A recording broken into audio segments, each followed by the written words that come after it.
Welcome to Breathe, a weekly audio podcast presented by Breath of Life.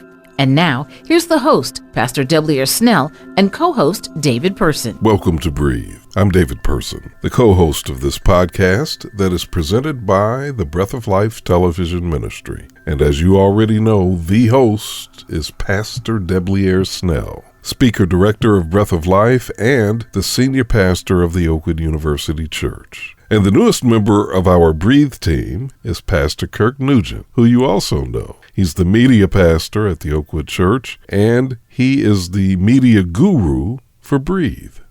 Well, now that we've gotten all of the formalities out of the way, let's bring on our guest, part 2 of our conversation with Danita LaShelle Jones about finding the one.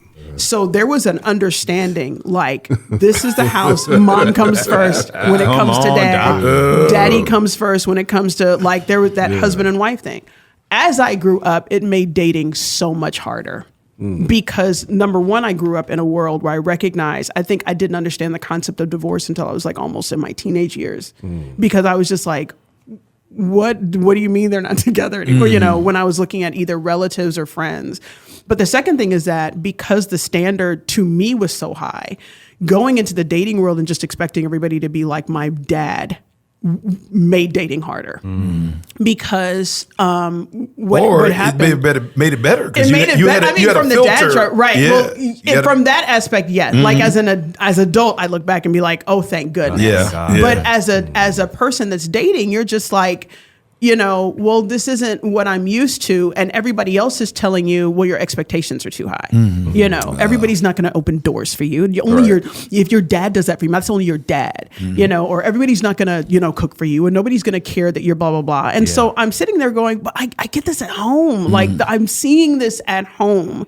And even when my mom, you know, when she was ill and just the way my father would care for that and the fact that he championed the idea of having to take care of her. I ain't gonna lie, it just grieves me that this is so much of an outlier in our community.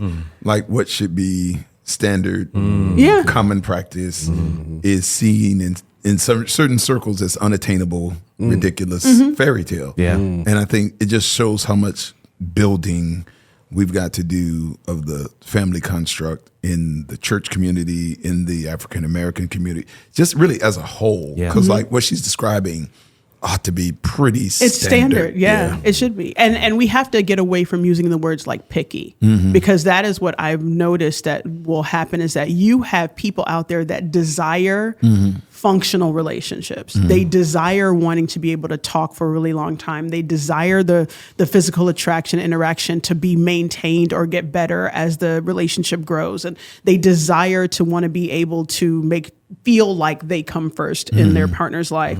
And then when they express those desires to people, they'll be like, you're being too picky. Like, you know, accept the fact that they're going to cheat on you. And it's like, that's not okay. But I think like it's critical. I mean, it's so funny because I feel like it's I'm aging myself. Like, just, you got to have a standard. Yeah. Because, like, see, one of the things that happens is there's a term we talk about how, well, you know, people, you know, life is just messy. Is what people say. And it's kind of like this accepting of a level of behavior and human interaction that is just so far. Like, we were just not designed to endure certain types of brokenness, heartaches, harms, pathology in relationship. But it's crazy because we've just become so used to it. It doesn't even seem dysfunctional anymore. That seems like the norm. It seems like the norm. And like to challenge that ideology puts you in this kind of ethereal, obscure category of thought or belief. And I'm just like, no, there are just certain things that were never supposed to be a part of human relationships, and it's just become acceptable. I think too Hollywood, and you know, this is a lot because I'm a script writer. Hollywood has played a very dangerous role in that because we blame you guys. We blame me, right? But we champion this idea that if this woman is in this terrible relationship, the good guy sweeps in while she's still in the relationship to come and rescue her from this. Or, you know, it's okay that he's cheating on his wife because she's such a horrible person. And what it does not account for is the fact that, and this is the part that I sometimes will get after people about, is that we never address that part where you've never seen a movie where a girl is like in the relationship and she's like, you know what? I don't deserve this, so I'm walking away. Usually she's rescued out of that. Yeah. And or the guy is oftentimes, you know, where it's okay. It's a lot of Tyler Perry in what you're describing. But that rescue, like I'm going to be rescued from this fate, is where the problem lies. And then another thing is that a lot of times people don't know. They'll say that they have a deal breaker. And one of the things I love to say is that, you know, the shade of red comes in 57 colors. So your red flag that you think, you know, this is my deal breaker over here, but then they'll do something else that is absolutely related to that. Yeah. And you're just like, oh, well, no, that's different. Right. So if you're just like, I don't want a guy that's going to like pop off and yell at me, but this person did it when y'all were at a restaurant to the waiter. So if he's going to do it to the waiter, right, eventually you all are going to get into an argument. It's coming your way. Where it's going to happen to you. Yeah. So it's the same red flag. It's just a different shade of red. And so there's an instance where you have to identify where you're just like, if I have standards, if I have deal breakers that I have created for myself, if I say I am not going to be okay if this individual does this, you know, I'm not going to be okay if she, you know, yells at me in front of my friends, but then she also yells at one of your friends. That is the same red behavior. Flag, same behavior, different shade of red. Yeah. And you have to be okay to just walk away from that. Like, we can't be together, instead of, you know, being like, well, it's okay. I mean, it happened that one time. You use the term deal breaker. That's a big part of a word I hear a lot in our vernacular right now, right? So what are some deal breakers? I know, you know, they may be custom and unique to each person, but are there some universal deal breakers? You're dating, you're in your 20s, 30s, you know, no matter what your age is, actually. What are some universal deal breakers that we should say, no, this is not a part? They should say, this person is not a part of my destiny when you see these things. One of the things that I absolutely talk about when we talk about deal breakers is that if you have an individual that does not respect a tradition or any type of like faith-based thing that you are invested in. Okay. So a lot of times you may have people that are of the same faith, right? And they're just like, you know what? I'm a person that, you know, will get up in the morning and I just need time with me and God. You know, can you just give me that time? And they find out, and we're talking about dating. They find out that your worship time is between like 6 a.m. and 7 a.m. And as you all are dating, they call during that time. During that time. That's a deal breaker. And I'm going to say why. Is because if there's less of a respect for when you said, do not call me at this time because I am in devotion, I am talking to God, then they're going to interrupt you when you all get married. And it's going to be for bigger stuff. And it's just like, how selfish do you have to be?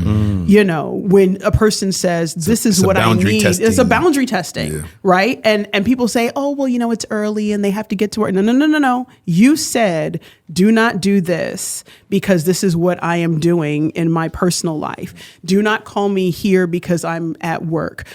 Do not text me at this point because I'm at church, or please, you know, be mindful that if the person has kids, you know, not to do blank this or the other. And they do it anyway. That is an immediate no. Walk away. Okay. That is an immediate no.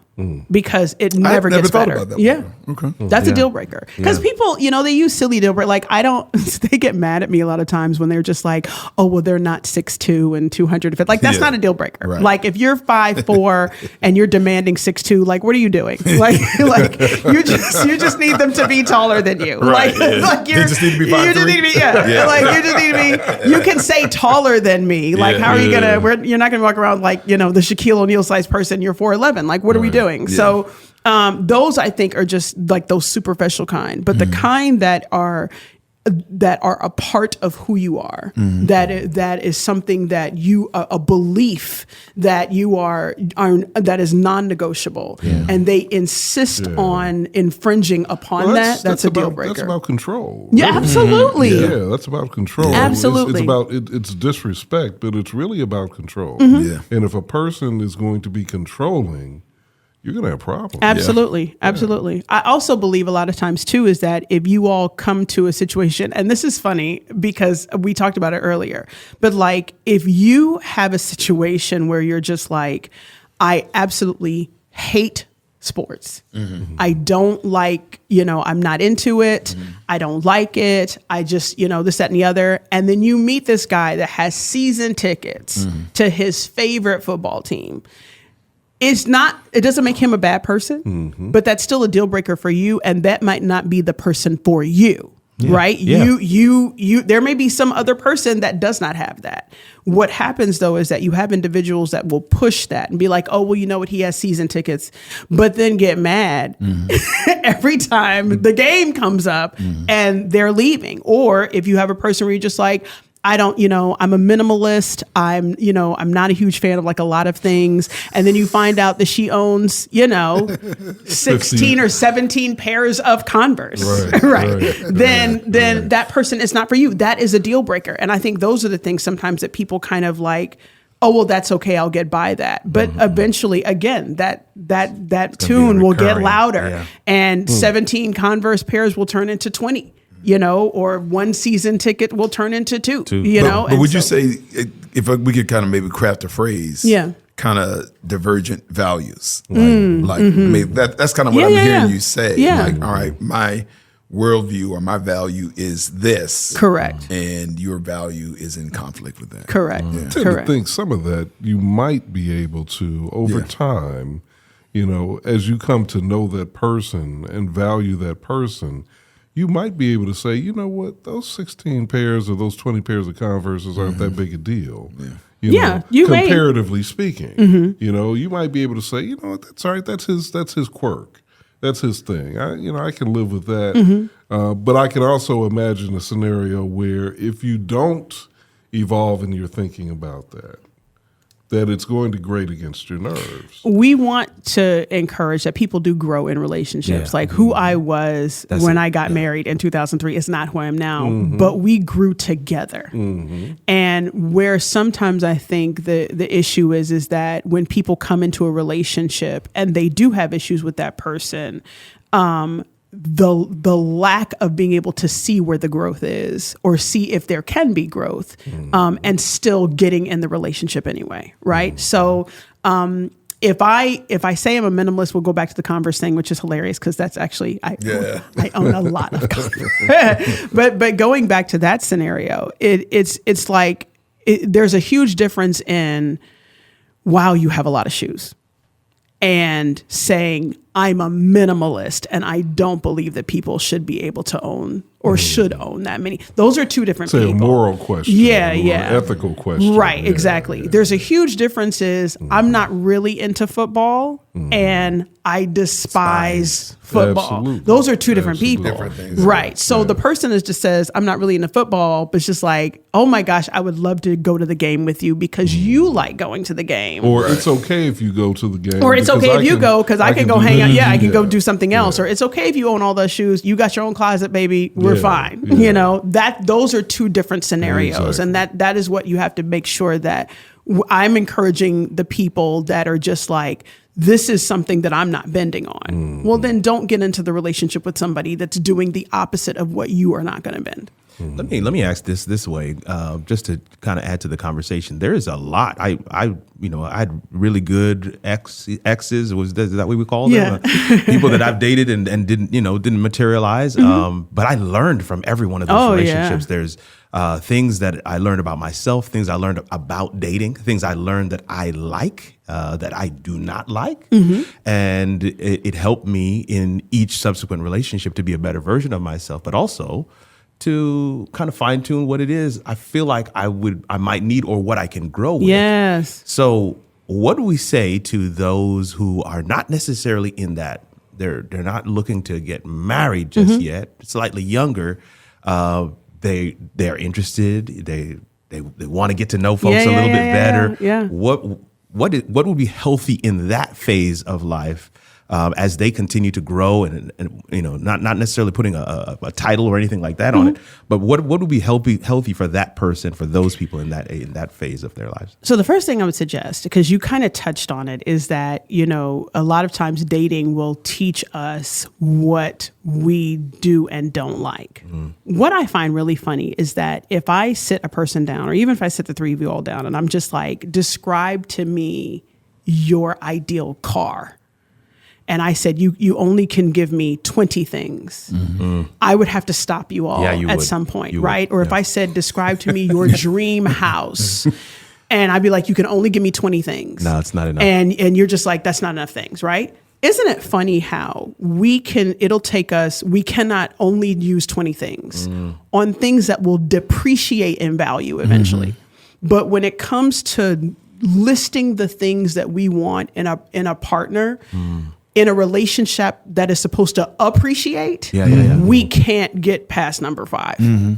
Wow. And if you don't know what you specifically need in order to be in a healthy relationship from that partner that you're looking for, that you're dating, then you're not ready to invest in that relationship. So the first thing I would suggest is give me 20 things that you need in order to be in a successful relationship.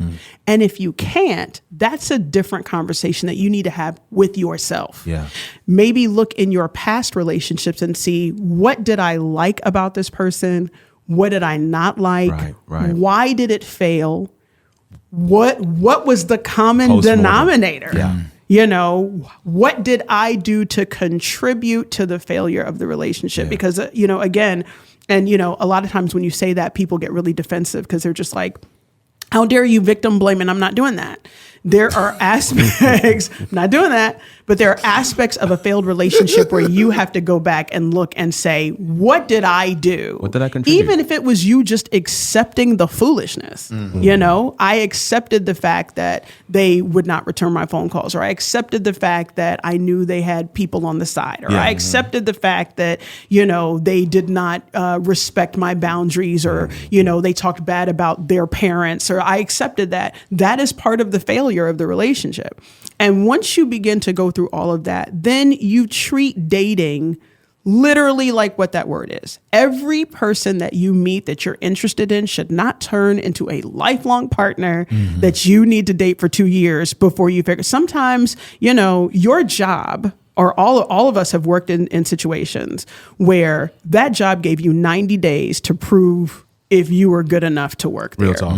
And if you got to the end of that 90 days and you were stealing pencils from the break room, they didn't give you another chance. Right. They were just like, it's time to go. You're not going to work for this company. That is a company that literally could fail tomorrow. They are willing to say to you after 90 days, you're not going to work for me. What are we doing? Or what are my singles out there doing when they, sometimes you got to put people through the 90-day period. And when you get to the end of that 90-day period, that is not your turn to be like, oh, now we can get physical, or now I can invest. You need to be able to have that conversation at the end of that 90 days and be like, you know what? After everything I have assessed, are you the person I want to invest in? Are you the person I want to spend more time with? And if the answer is no, walk away. So listen, as we wrap up, so Danita wrote a book. I did. It's called The 90-Day Plan. Yes. The relationship advice you didn't ask for from the best friend you didn't know that you had. And you talked about that 90-day time frame. Yes. Give us a kind of a 90-second overview of the content of the book and where we can find it. So literally the book is what I just said. It encourages people. And actually what's funny is that I wrote it for single ladies, but I've had gentlemen read it and they were just like, oh my gosh, I didn't realize that I was this bad. And it essentially, it's a workbook. So first I take you through your past relationships and I have you write down all of the stuff that went wrong. I make you make what I call the eyesight list, where you list 20 things that you need in a partner. And then I begin to go through the different things that are necessary in order to have a healthy dating I don't even call it a relationship, just healthy dating that does not invest you in the other person so deeply that trying to cut ties with them later on is so messy painful. and so painful. Yeah. It just allows you to be able to literally take a person through a 90-day process where you all are learning each other. And if you get to the end of that process and you're just like, this is not going to work for me, you can cleanly walk away. They don't know where you live. They don't know where your parents live. They're not at your favorite restaurant all the time. You guys are enjoying day dates and you're arriving in separate cars solely because you are in the safety of yourself, being able to say, who are you? I need to get to know you. I may not like you. And so I get to move on to something else. Oh, man. Yeah. All right. That's good. The 90-day plan. The 90-day plan. Yeah, Yes. there we Oh, go. and they can get it on Amazon. Yes. All right. Yes. Good, Yes. good. That's awesome. And That's you awesome. use as your pen name Danita LaShelle. Yeah. As opposed to your full name. It's Which an confuses abbreviation. people. It's Yeah. just, so my full name is Danita LaShelle Jones, and I just use Danita LaShelle. I realized later, though, how much that confuses people. But on Kindle, you can get it on Amazon or my website, youknowimright.com. Nice. Yes. W. But yeah, so you, the letter U, KNOW, and then WRITE.com. Nice. Very clever. Good stuff. All right. Danita LaShelle Jones. Yeah. Nice. Absolutely. The 90-day plan. The 90-day plan. All right. Well, thank you. Thank you for joining us. I loved it. Yeah. All right. Pastors, any final thoughts? No, I think this is a good resource. I love the things that you shared. I think that we need a lot more caution. I think there's got to be a great blend of head and heart as we march through that process.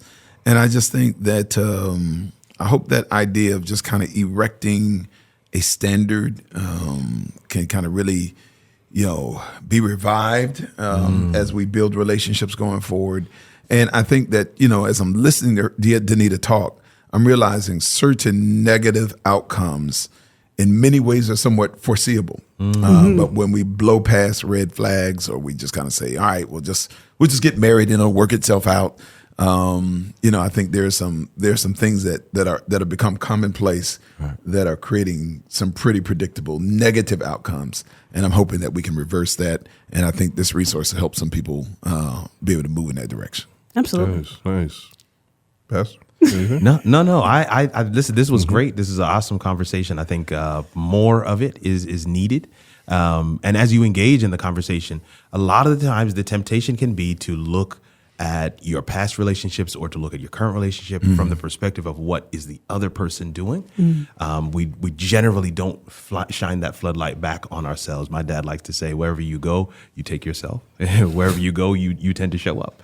And so sometimes you want to look at that common denominator in every relationship, which is you.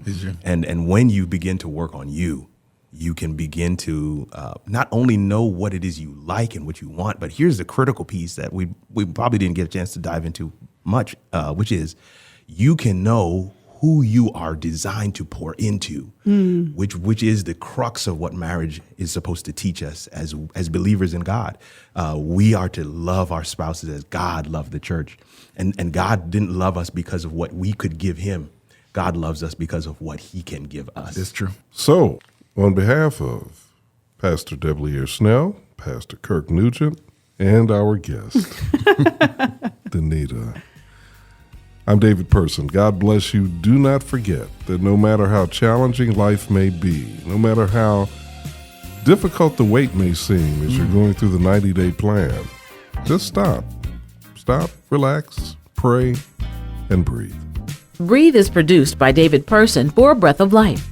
Christian Lawson and Damian Malone provide production assistance. The opening theme was produced by David Person and James Bowman. James Bowman and Kelvin Wooten produced the closing theme. Special thanks to our broadcast partner, WJOU-FM Oakwood University Radio. Episodes of Breathe can be found on your favorite podcasting platforms. Please like them and share.